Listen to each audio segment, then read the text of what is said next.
In the quiet heart of a whispering woodland, George the deer lived under a canopy of golden leaves. He was gentle and thoughtful, often wandering alone by moonlight, dreaming of a life filled with purpose. Though George had many animal neighbors, he often felt like a background note in the forest's grand song. He helped where he could, carrying apples, clearing paths, but his shyness kept him from being noticed. One misty morning, George heard frantic rustling by the riverbank.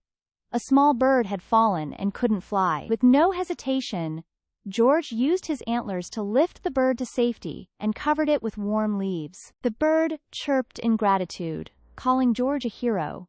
But George shook his head bashfully, not believing himself special. He thought, "I'm just doing what anyone would do." Later that week, a sudden storm crashed through the forest, flooding paths and knocking down branches. The other animals panicked, unsure where to turn with their homes drenched and trails blocked. George didn't hesitate.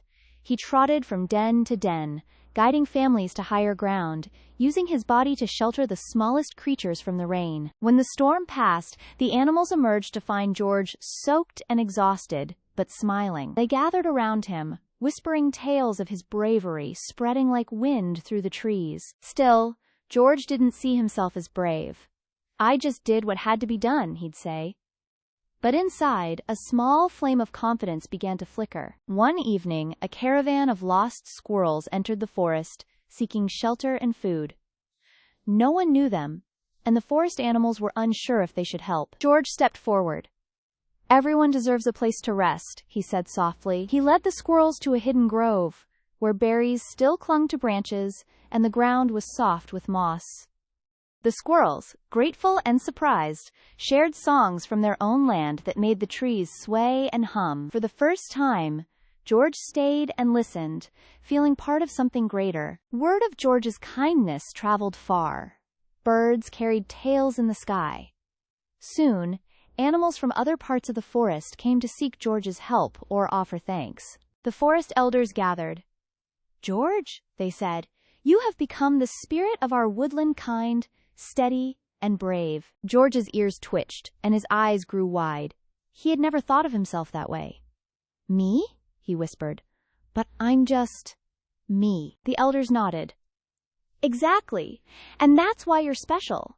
Not because you try to be a hero, but because you care." From that day on, George was no longer just a quiet figure in the background. He was a guide, a listener, a friend, loved by many and known across the trees. He helped build a forest circle, a meeting place where creatures gathered to share stories, songs, and food. Every creature had a voice, and George always made sure each one was heard. Seasons passed, and George aged gracefully. His once sprightly steps slowed, but his heart grew even larger. The young ones would gather around him each dusk, eager for his gentle tales of kindness, courage, and change. One crisp morning, George found a silver acorn under his favorite tree. It shimmered with soft light, a rare gift said to come to those who have given greatly. George placed the acorn at the center of the forest circle, a symbol of unity and hope. He whispered, "Let this remind us that even the quietest heart can change the world." The animals cheered and danced, their voices lifting into the sky like birds in flight. George stood among them, smiling, not just as a helper, but as their true guardian. As twilight fell, the forest glowed golden. George walked beneath the stars, feeling the warmth of a life well lived and a purpose found. And though he had never asked for praise, the forest would sing his name for generations.